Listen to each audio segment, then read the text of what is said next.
Bonsoir, bienvenue à vous en direct sur Public Sénat. Il n'en finit plus de susciter le débat. Emmanuel Macron bouscule tout.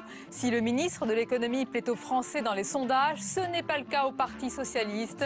Jean-Christophe Cambadélis le qualifie de ministre d'ouverture. Alors de quoi Macron est-il le nom ? Sur ce sujet et sur le chômage, la politique du gouvernement, c'est le grand débat du 22h tout à l'heure.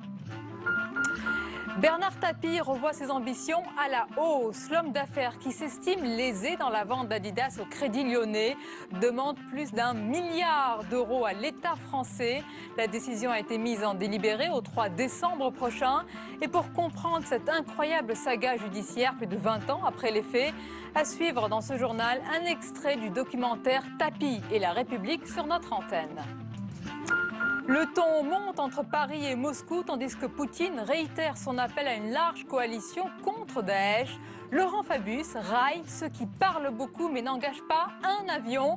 Dans le dossier syrien, la France et la Russie s'opposent frontalement sur le sort de Bachar el-Assad. Voilà pour le programme de votre 22h. Merci d'être en notre compagnie ce soir. Il bouscule tout et suscite le débat. Emmanuel Macron a affirmé qu'être élu est un métier d'ancien temps, que le libéralisme était de gauche. Il n'en fallait pas plus pour ranimer les attaques du PS à son encontre et le recadrage de l'exécutif. On voit tout cela avec Mounir Soussi. Après le ras-le-bol de Martine Aubry vis-à-vis d'Emmanuel Macron et ses prises de position jugées pas assez à gauche, c'est au tour de Jean-Christophe Cambadélis, premier secrétaire du Parti socialiste, de tancer un ministre qui n'a plus sa carte au PS depuis plus de 5 ans. C'est un ministre d'ouverture et le Parti socialiste ne polémique pas avec un ministre d'ouverture. Ce qu'il dit ne nous engage pas et ce que nous pensons ne l'engage pas. On en restera là. Une charge qui traduit l'agacement d'une frange du PS irritée par les sorties d'Emmanuel Macron. Ses déclarations sur les 35 heures et le statut des fonctionnaires sont très mal passées dans le parti et l'équipe gouvernementale. Hier, il affirmait qu'être élu était un cursus d'ancien temps pour exercer des responsabilités. Immédiatement recadré par Manuel Valls, Emmanuel Macron est prié de se concentrer sur son ministère. Ce que je demande, c'est que chacun à sa place, chacun soit à sa place au gouvernement, travaille sur ses dossiers et participe de la cohésion et de la cohérence. En tout cas, ces déclarations semblent plaire à l'opinion. La popularité d'Emmanuel Macron grimpe. Il a gagné 6 points dans un récent sondage. Pas de sanctions pour l'instant, mais les propos de Nadine Morano embarrassent son camp. En déclarant, je cite, que la France est un pays de race blanche, l'eurodéputé a provoqué un tollé. Toutefois, le parti Les Républicains ne prévoit pas de sanctions immédiates, contrairement au souhait de Nathalie Kosciusko-Morizet. On l'écoute, c'était ce matin sur Europe 1. Je trouve la tonalité de cette déclaration, comme d'ailleurs la référence à la race blanche, exécrable.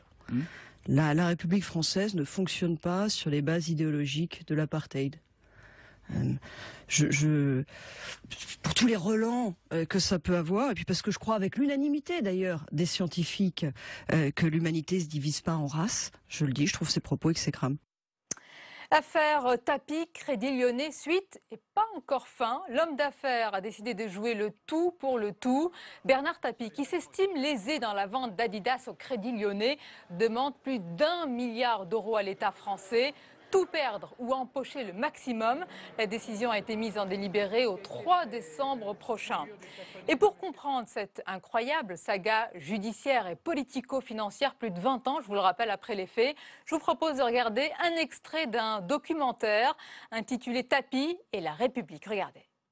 Brouillé avec la gauche, abandonné par la droite, Bernard Tapie n'a plus qu'une idée fixe, engager une procédure judiciaire contre la banque qui l'a mise en faillite. Ça fait 2 ans qu'ils m'ont ruiné, humilié. Ils ont fait déménager ma maison avec des caméras de télévision dans la cour. Ils ont fait visiter ma maison par 2000 personnes qui étaient plus intéressées par le voyeurisme que par la maison elle-même. Et ils m'ont mis en liquidation des biens. Pendant ce temps-là, ils faisaient fortune sur mon dos. Pour démontrer qu'il a été floué, Bernard Tapie use de 2 arguments contre la banque qui a pourtant tout fait pour le protéger. Premier argument. Le Crédit Lyonnais n'avait pas le droit de se porter acquéreur lors de la cession d'Adidas, car la banque a ainsi partiellement acheté ce qu'elle était chargée de vendre pour le compte de son client. Deuxième argument. La banque a manqué de loyauté. Lorsque le Crédit Lyonnais a revendu Adidas à Robert Louis Dreyfus, il aurait caché les conditions précises de la transaction et les gains qu'elle en a tirés. Ces deux arguments seront en juillet 2008 au cœur de la sentence des arbitres allouant 405 millions d'euros à Bernard Tapie.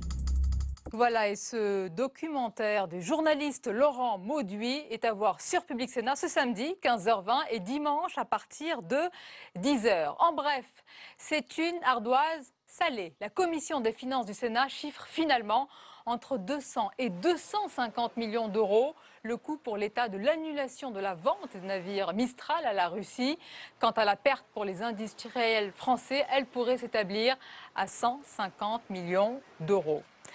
Dans l'actualité aussi cette question, quel plan pour l'audiovisuel public pour sortir de la crise du financement? Une proposition de la Commission de la Culture et des Finances du Sénat esquisse une solution globale. Les détails avec Pauline Dame. Refonder le système audiovisuel français, un défi de taille pour un secteur fragilisé par des ressources incertaines et des charges de plus en plus lourdes. Pour remettre du fioul dans la machine, les sénateurs proposent d'augmenter la redevance de 2 € pendant 2 ans. Seconde étape, 2018, et une nouvelle contribution.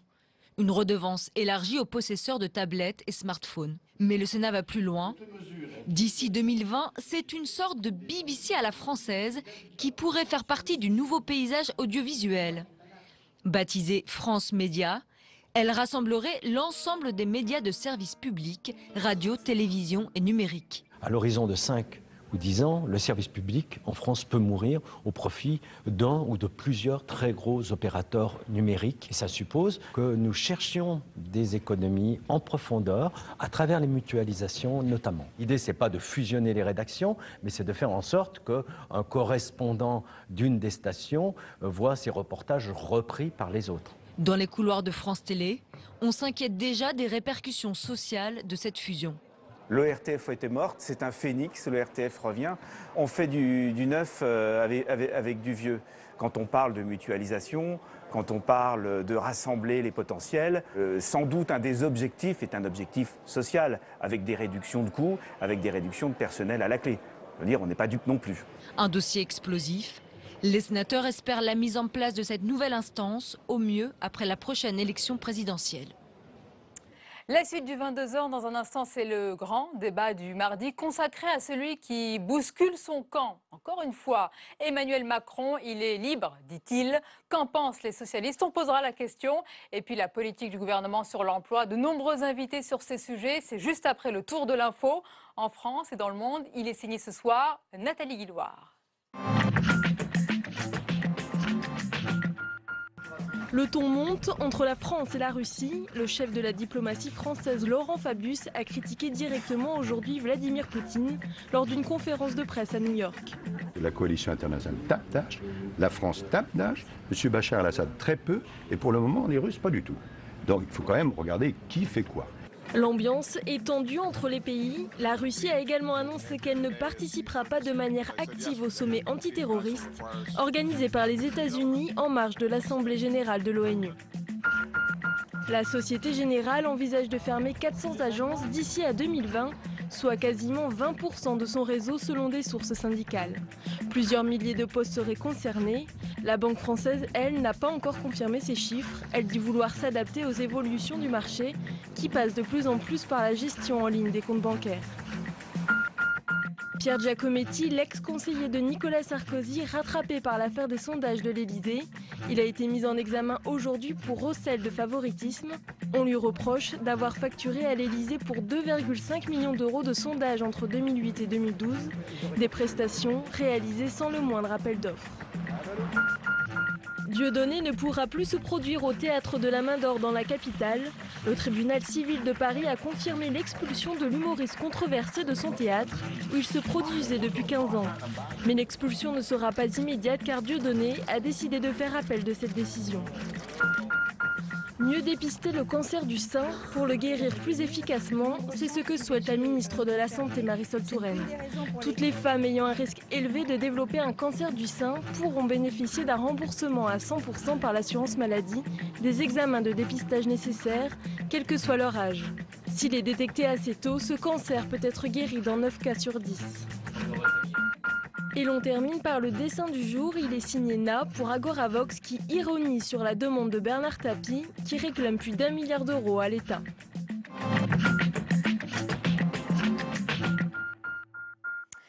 Il n'en finit plus de susciter le débat. Emmanuel Macron bouscule tout et surtout son camp. Si le ministre de l'économie plaît aux Français dans les sondages, ce n'est pas le cas au Parti socialiste. Jean-Christophe Cambadélis le qualifie de ministre d'ouverture. Alors, de quoi Macron est-il le nom sur ce sujet, sur le chômage, sur la politique du gouvernement et sur l'interview à paraître demain de Nicolas Sarkozy dans Les Échos? C'est le grand débat du 22h avec nos invités ce soir. Jean-Claude Mailly, bonsoir. Bonsoir. Et bienvenue, secrétaire général du syndicat Force ouvrière. Avec nous également Caroline Cailleux, bonsoir. Bonsoir. Et bienvenue, sénatrice Les Républicains de l'Oise, vice-présidente de la Commission des affaires sociales.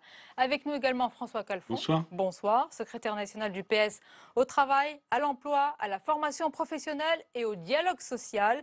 Et notre chroniqueur économique Jean-Louis Gombault nous accompagne. Bonsoir Jean-Louis. Bonsoir Sonia. Alors messieurs, madame, d'abord François Calfon, je vous demande si possible une réponse claire et une question précise.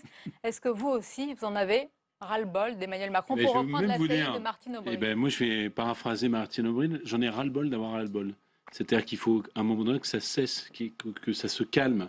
On ne peut pas avoir comme ça quelqu'un qui agit... pour, me semble-t-il, avec mes convictions de socialiste, je vais un peu plus loin que Jean-Christophe Cambadélis, en franc-tireur. Si à un moment donné, M. Macron se sent mal dans notre camp, considère que le problème c'est toujours les salariés, le problème c'est toujours les 35 heures, le problème c'est toujours le code du travail et depuis hier, le problème c'est maintenant les élus parce que c'est un mode de légitimation d'un autre temps, eh bien qu'il en tire les conséquences lui-même. C'est-à-dire, il faut qu'il quitte le gouvernement selon vous? Moi je pense, pour parler comme on parle dans la langue populaire, il s'est gouré de crèmerie. Voilà.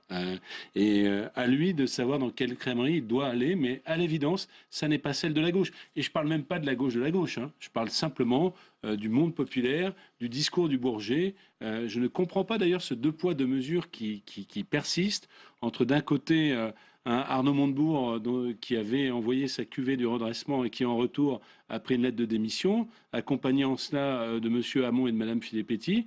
Et aujourd'hui, c'est une sorte de concours l'épine de la déclaration iconoclaste sans conséquence. Donc, on va revenir sur ras-le-bol de ras-le-bol. Voilà. Jean-Claude Mailly, ça fait longtemps que vous côtoyez et connaissez très bien le monde politique. Quelle est votre analyse? Emmanuel Macron est-il vraiment un franc-tireur, comme le dit François Calfon, ou est-ce qu'au contraire, il y a un jeu de rôle qui est parfaitement huilé, maîtrisé, calibré pour faire sortir, comme on le voit ce soir, le PS de ses gonds?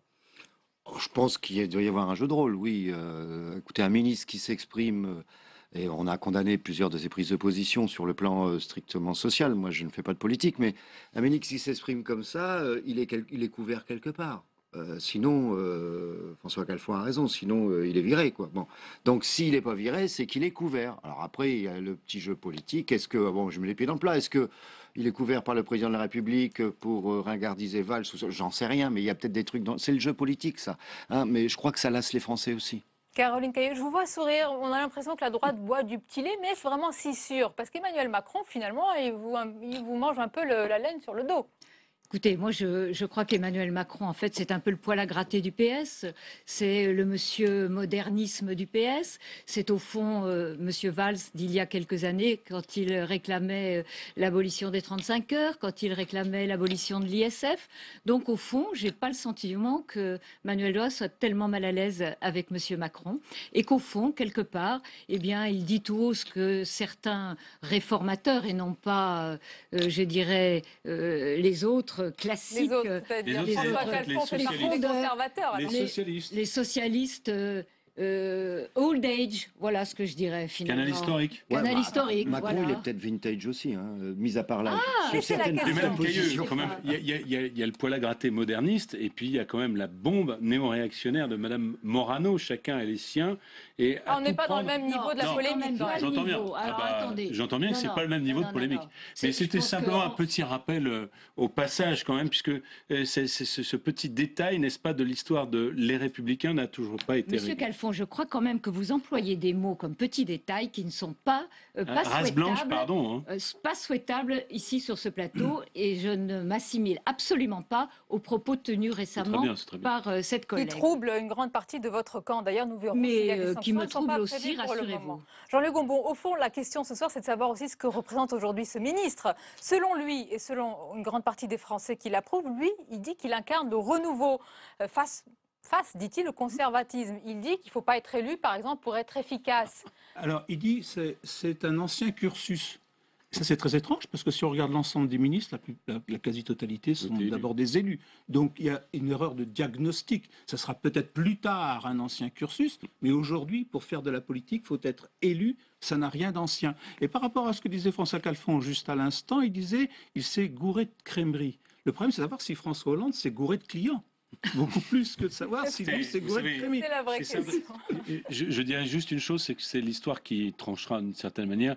Je fiche mon billet sur la table pour dire, mon billet si j'ose dire, parce que ça pourrait être mal interprété concernant Emmanuel Macron, mais qu'il aura bientôt quitté la politique alors que tous ceux qui le critiquent seront encore là, auprès des Français, pas simplement dans les heures du palais, mais au plus près des Français, au plus près de leurs préoccupations dans les territoires. Et pourtant, il a l'air de plaire aux Français quand vous regardez les sondages. Il est plébiscité quelque part dans ses Jean-Claude Maillet sur les sondages, moi je suis toujours prudent, ça dépend aussi de la manière dont la question est posée. Si vous posez comme question... On est toujours prudent quand ça nous arrange pas. Non, mais je prends une question. Est-ce que le statut de la fonction publique peut être adapté? Oui, peut être adapté. C'est pas pour ça qu'il faut le remettre en cause. Voilà, je prends cette question. Maintenant, de dire que d'être élu de la nation, député, sénateur ou autre, avoir un mandat, c'est dépassé. Je rappelle quand même, d'abord, c'est pas respectueux de la démocratie, premièrement. Deuxièmement, quand on est élu, on a des comptes. Mais quand on est élu, on a des comptes à rendre à ses électeurs. Quand on est désigné d'une certaine manière comme ministre, on rend des comptes à qui? À une seule personne, qui s'appelle le président de la République. Alors vous disiez, c'est pas respectueux, j'insiste pour dire que c'est faux, d'abord, avant de ne pas être respectueux. Et après. Deuxièmement, il a dit aussi le libéralisme est de gauche. Il a dit la chose. Et là, c'est pas faux.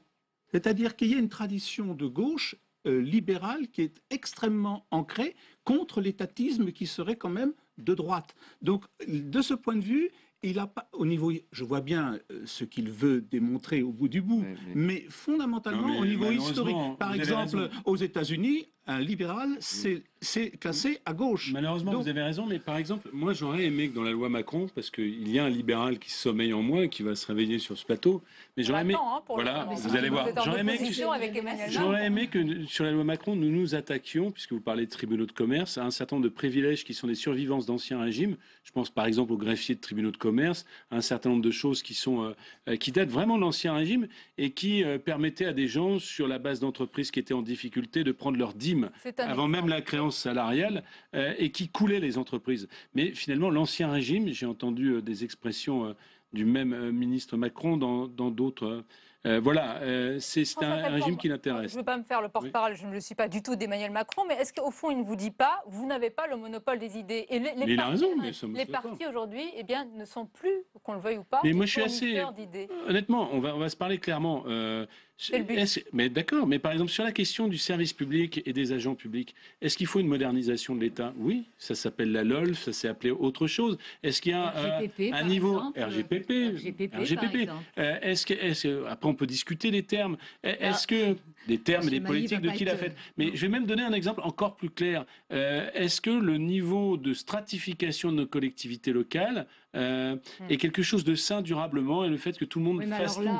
Monsieur Calfon, là, je vais intervenir tout de suite parce que la stratification des différentes collectivités... On revient au débat. Je par rapport à M. Macron, simplement pour vous dire, pas pour lancer un débat, mais pour dire que finalement, il y a des débats intéressants et qui, à force d'être caricaturés avec des marqueurs qui sont des marqueurs fortement idéologiques sous couvert finalement de pensée moderne, on tue des débats qui sont des débats intéressants. Vous êtes un syndicat quand même aujourd'hui sur la scène syndicale et politique. Emmanuel Macron, c'est le ministre de l'économie qui parle aujourd'hui. Quelle est la ligne que vous considérez? C'est sa ligne à lui, celle de François Hollande, celle de François Calfon? Je pense que du côté du gouvernement, enfin on le voit très bien sur des dossiers comme le pacte de responsabilité ou la réforme territoriale ou l'évolution des services publics, ils ne changent pas de position, ils sont sur un rail. Ce rail, c'est une logique économique libérale. Libéral au sens philosophique, je suis d'accord avec Jean-Louis Combeau, libéral au sens économique, c'est tout à fait autre chose. Hein. Et donc on est dans une ligne qui est celle du gouvernement. Alors après, il peut faire des phrases qui peuvent apparaître comme de la provocation ou autre, ou un petit jeu politique, mais on est sur une ligne économique libérale, qu'il incarne.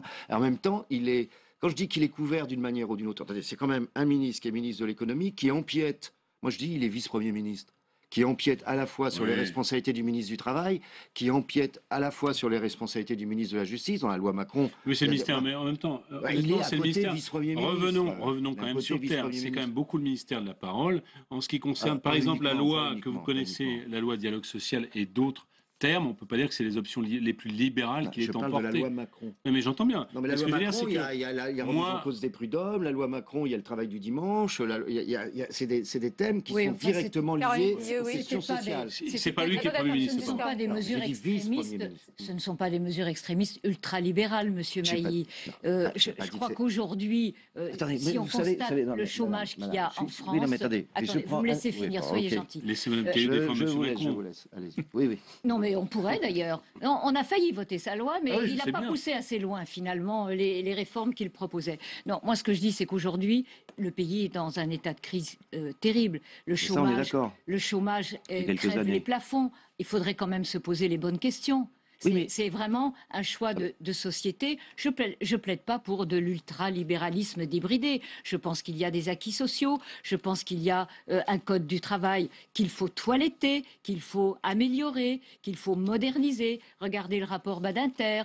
C'est pas un ultralibéral. Regardez le rapport Combrexel. Je l'ai beaucoup relu. Moi aussi. Et je pense qu'aujourd'hui, il y a de nouvelles pistes. À ouvrir pour rendre la France compétitive. Pourquoi est-ce qu'elle dégringole? Vous savez justement, c'est une erreur, madame. Excusez-moi de vous couper, mais c'est une erreur. Dire que la France doit être compétitive, ou un pays doit être compétitif, c'est une erreur. Pourquoi? Non, la compétitivité, c'est d'une entreprise à une autre. C'est pas sur un pays. L'Espagne aujourd'hui est très compétitive. Il y a des classements, Monsieur Mailly. Il y a des classements et on perd 5 places. De 27 à 32. C'est pas ça. Autant il faut travailler sur la productivité, autant de faire de la compétitivité un classement et une comparaison entre pays, c'est une erreur, y compris la plupart des économistes le disent. Bon, moi je ne dis pas que le code du travail, on ne doit pas y toucher. D'abord, ceux qui disent ça, ou ceux qui disent qu'il faut le chambouler, ils sont hors sol. Ils bougent tout le temps le code du travail. Alors peut-être qu'il y a, mais juste, je vais prendre un seul exemple, je pourrais en prendre d'autres. Je parle de la loi Macron 1, enfin celle qui vient d'être votée.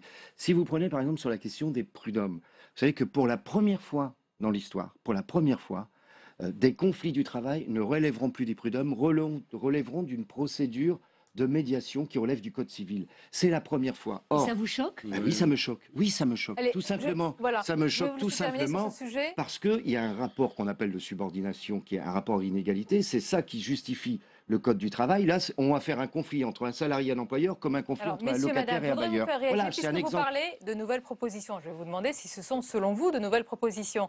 C'est à paraître demain dans les Échos, la une des Échos, l'interview de Nicolas Sarkozy, le président des Républicains, qui dit qu'il n'y a aucune reprise économique possible, avec en tous les cas cette politique du gouvernement. Première réaction, Jean-Claude Mailly, parce qu'il vise le monopole, dit-il, de la présentation syndicale.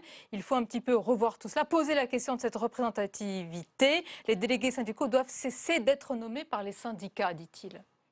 Écoutez, Nicolas Sarkozy devrait relire la loi qu'il a fait voter.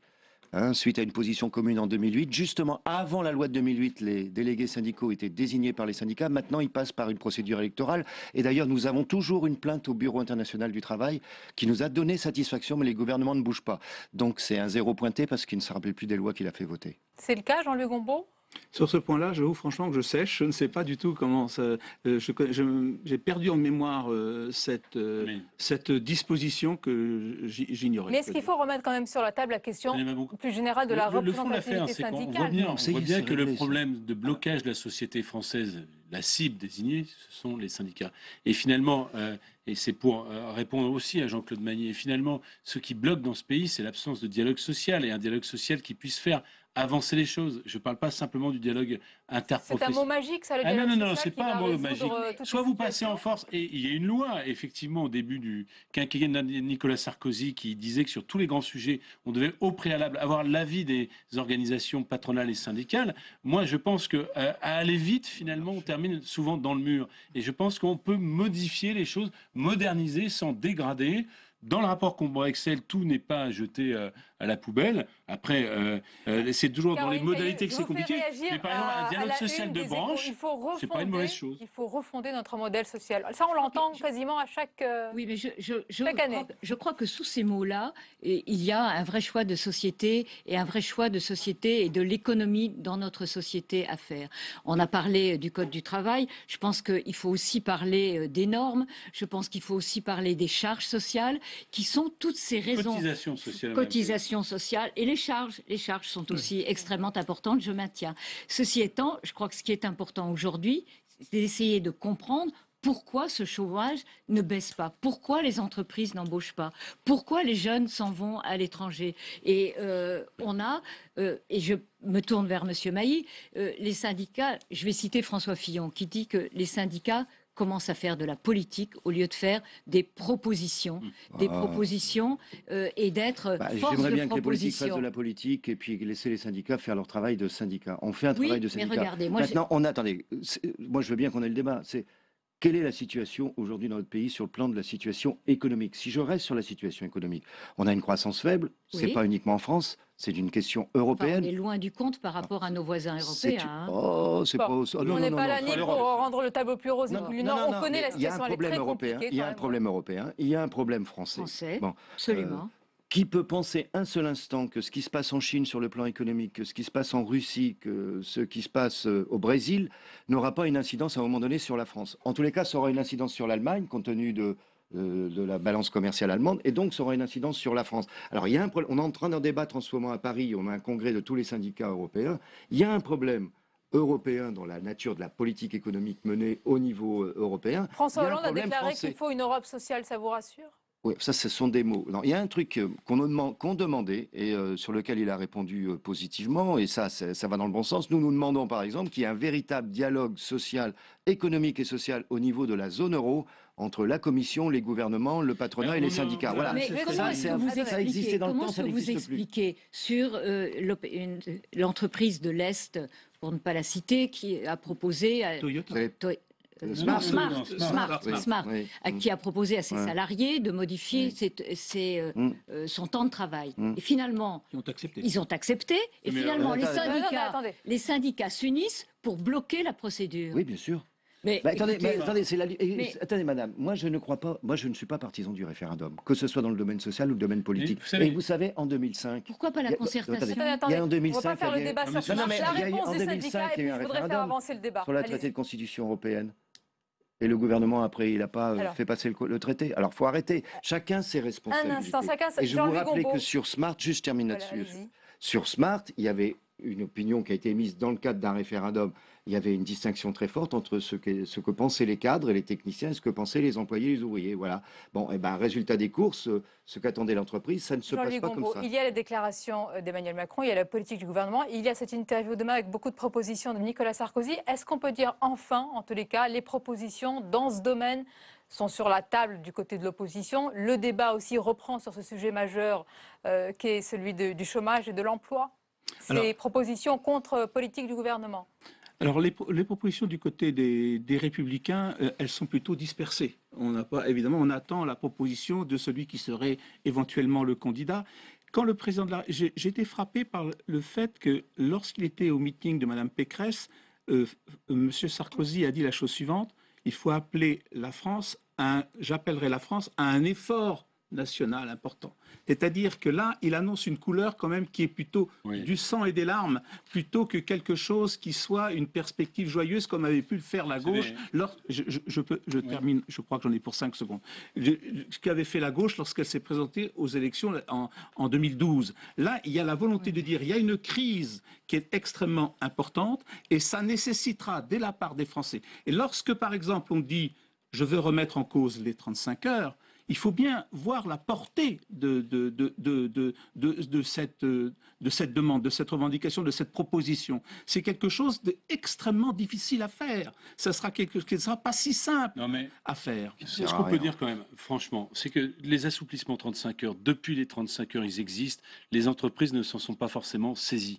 Ensuite, ce que propose la droite, et là, tous les candidats, et là, on va répondre sur Smart, et là, tous les candidats, finalement, de la droite sont unis, on va avoir un théâtre d'ombre, et peut-être de lumière, je l'espère, avec la primaire Les Républicains, mais ils nous proposent tous un super plan d'austérité de 120 milliards d'euros, qui va nous envoyer dans le mur. Parce que vous croyez, vous nous en proposez pas un. Alors moi, je vais vous répondre. 50 milliards en 3 ans, d'accord, monsieur vous allez faire 120 milliards, pardon. 110, ça fait jamais que le même... On ne va pas s'envoyer les milliards, non, mais quand même deux je vais plans répondre sur le d'austérité. fond, puisqu'on parlait de Smart. C'est deux plans La réalité, y compris de l'organisation syndicale que représente M. Mailly, quand on respecte les organisations syndicales et qu'il y a une difficulté... Je les respecte. Alors non, là, attendez, je ne disais pas ça. Et qu'il y a une difficulté économique, je pense à PSA, je pense à Renault. Il y a des accords de compétitivité qui sont signés par les organisations syndicales. Par Force ouvrière, mais aussi par la CGT. Si vous leur tordez le bras, ben oui, mais ça... Terminez votre propos. C'est juste deux entreprises. Et qu'est-ce qui se passe dans ce cas-là?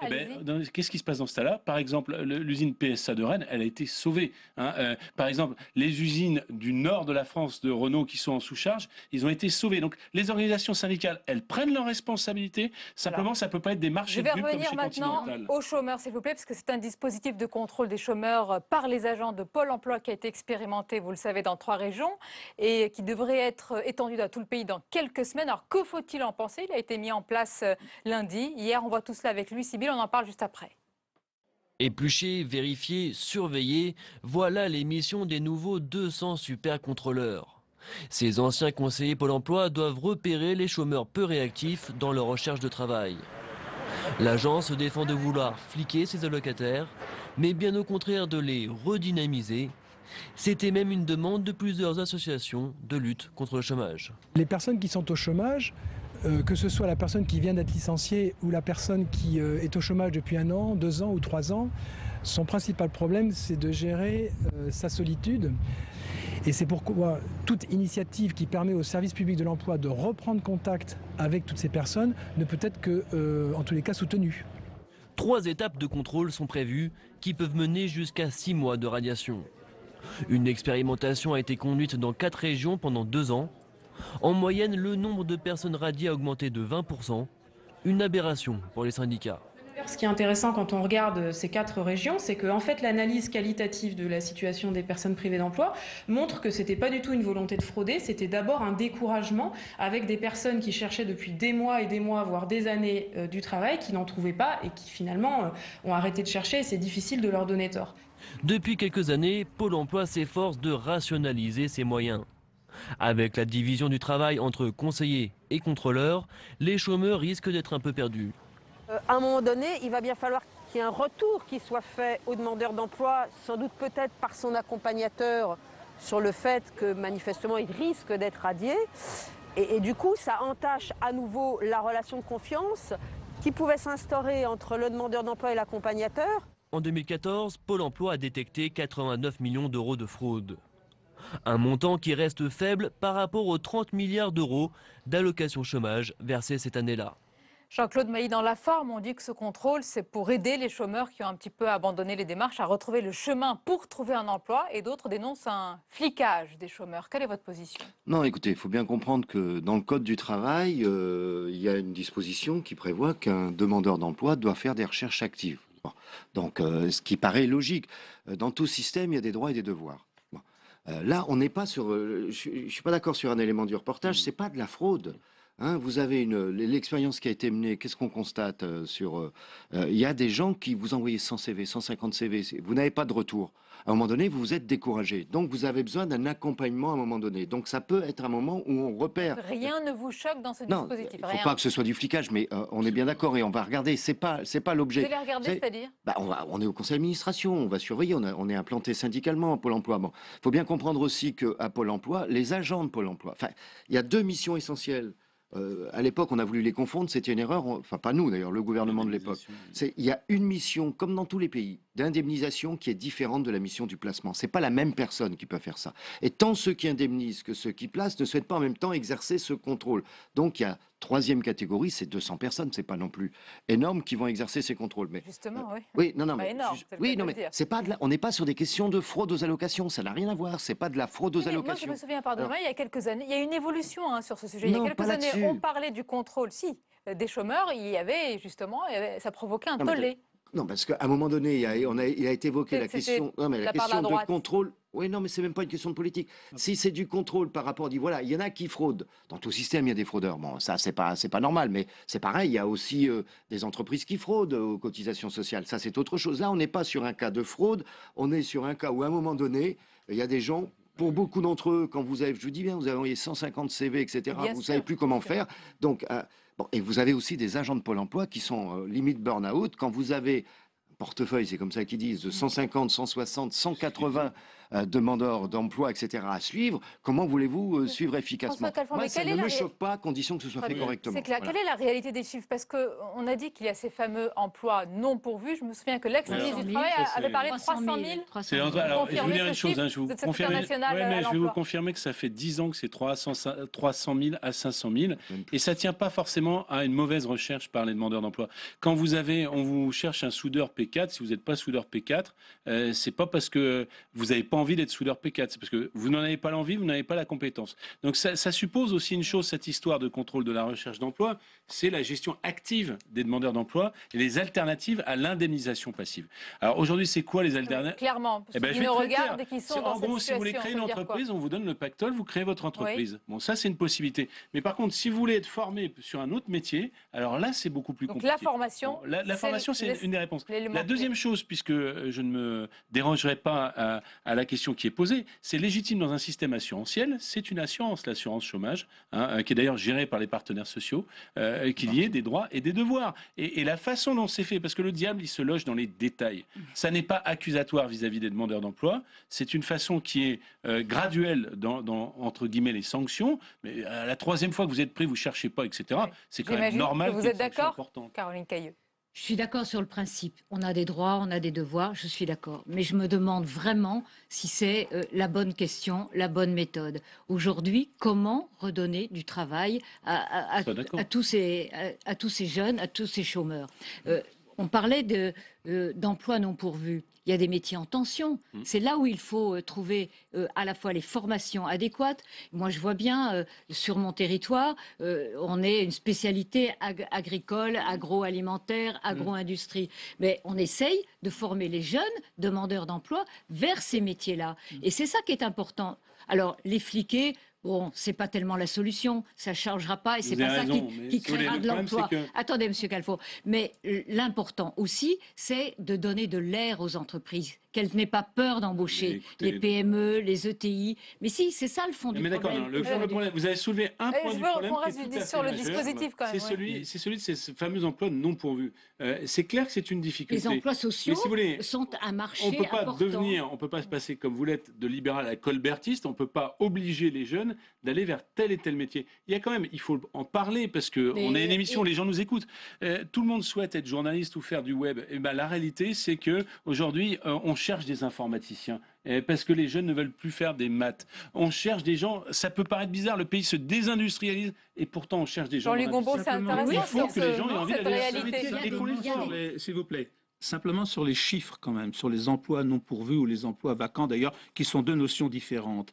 La DARES a sorti le mois dernier un rapport donnant un chiffre de 180 000. C'est-à-dire qu'on n'est pas sur des chiffres... Monsieur Sarkozy a dit jusqu'à parler à 500 000, c'est exagéré. Le MEDEF a sorti une statistique sur les offres d'emploi qu'il dépose et il estime que 5% de l'ensemble des offres d'emploi ne sont pas pourvues faute de candidats. Alors vous parliez tout à l'heure, moi je pense à juste titre, sur la question de la formation. Il a été lancé par M. Rebsamen un plan de formation prioritaire qui vient d'être relayé sur 40 000 personnes. Les 30 000, c'est-à-dire qu'on dit aux jeunes qui arrivent, qu'il n'y a pas d'emploi, on dit écoutez, voilà, là-dessus, il y a des emplois sous tension. Si vous acceptez cette formation, sans les obliger, bien entendu, vous avez raison, nous vous payons une formation adaptée au type d'emploi qui ne sont pas pourvus. On s'aperçoit que là, c'est quelque chose de très bien. 65% des jeunes qui ont suivi cette formation trouvent un emploi en CDI. Premièrement. Deuxièmement, il y a effectivement, parce que là, nous parlons de quelque chose de marginal, n'exagérons pas. Nous parlons de 180 personnes et qui vont contrôler 180 000, je crois. Il y a 5 millions de chômeurs. Enfin, c'est expérimental. Ça n'aboutira pas à grand-chose. En revanche, l'impact qui était fait sur les questions de formation, les 30 000, 40 000, c'est quand même des chiffres importants. Vous êtes d'accord sur ce sujet, Jean-Claude Maï? Jean-Louis Gombault a raison de repréciser la nature des chiffres sur les vacances d'emploi, etc. C'est pas ce qu'on nous raconte depuis des années. Et c'est jamais à zéro. Le monde évolue, il y a toujours des offres d'emploi qui sont disponibles, qui sont pourvues. Non, par exemple, en ce moment, j'ai ressaisi le gouvernement ces jours-ci, on a un problème dans les systèmes de formation, c'est que l'AFPA est en train de mourir. Et l'AFPA, c'est l'AFPA, l'Association de formation professionnelle des adultes, qui est un organisme efficace qui fait de la formation pour des chômeurs de longue durée qui réapprennent un métier. Les régions ont sabré aussi. Oui, non, mais je ne veux pas rentrer. Oui, c'était passé aux régions, etc. Oui. Vous avez tiré la sonnette d'alarme. Non, mais résultat des cours, ça veut dire que 65-70% des gens qui passaient par l'AFPA trouvaient un boulot en CDI. Demain, si l'AFPA disparaît, ça veut dire que c'est autant de formation. On a créé un droit avec les accords de Grenelle à la formation permanente. C'était Jacques Delors au cabinet de Chaban-Delmas qui a fait ça. La vérité, c'est que ce droit a été confié aux partenaires sociaux, qui gèrent un pactole de la formation professionnelle. Vous dites dialogue social, non, mais on peut dénoncer 2-3 limites quand même. Et dans les 2-3 limites, c'est que ceux qui sont assis sur un tas d'or sont les branches où finalement la désindustrialisation fait son œuvre et il y a moins d'emplois à pourvoir. Et au lieu de donner l'argent, et au lieu, je sais que là, je sais que ça c'est entre vous, patronat, syndicat, mais au lieu de, d'accord, mais il y a quand même 30 milliards d'informations. Au lieu de transférer cet argent, une fois que vous me dites la même chose en deux au lieu de transférer cet argent, mais c'est peut-être 20 milliards. Non, même pas. Au lieu de transférer cet argent vers les secteurs qui embauchent, eh bien, vous avez la métallurgie qui garde l'argent pour soi. Alors, bien sûr, on a créé un fonds de péréquation, mais ça ne suffit pas. Attendez la réponse de M. Maï. Non, mais il se plante. Ça fait 2 fois que je lui dis. On est quelques-uns. Oui, mais quelques-uns. Attali dit la même chose. Je me suis engueulé avec Attali de la même manière. Non, faut bien qu'on. Les entreprises, quand elles dépensent de l'argent à juste titre en formation professionnelle, c'est pour former qui? C'est pour former leurs salariés. Avant la formation des chômeurs, qui est nécessaire. La formation des chômeurs dépendait de l'État, qui s'est taillé les flûtes, qui a refilé ça aux régions, qui ne se débrouillent pas plus que ça. Nous faisons l'effort, en plus de dégager de l'argent pour la formation des chômeurs. Voilà, quand vous l'État est en restriction, vous êtes défendu. Il faut arrêter. Il nous reste quelques minutes, s'il vous plaît.